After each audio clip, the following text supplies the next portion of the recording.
I'm a friend Sam here demonstrating SAM Splint, made by Sam Scheinberg, not Slishman.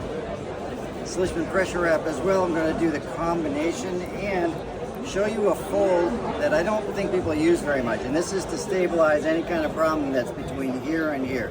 So broken foot, twisted ankle, tib-fib injury. So what I'm going to do is fold it this way. I'm going to find the midpoint. I'm going to go this direction here.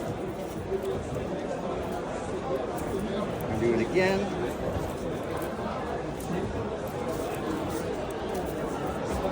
One more time.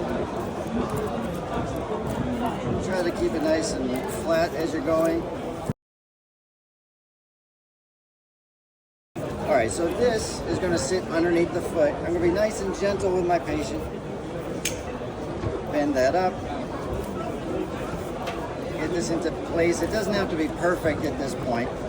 But what I like to do with the wrap is to tack down the top if I can. So I've got the loop here. Make that loop big enough to go over everything.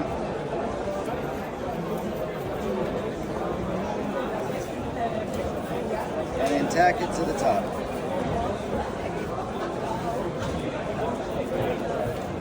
And now it doesn't have to be terribly tight, but I'm just going to start wrapping and try to get around as much as I can.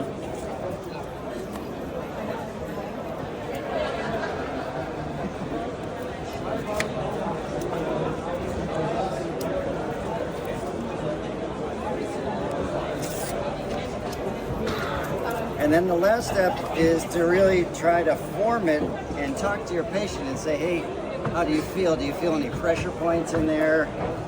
Does this feel stable? What do you think? Feels okay? Also, if I don't have a shoe on here, I can palpate pulses. I can see if they can move their toes around. But this is a splinted ankle. Thanks.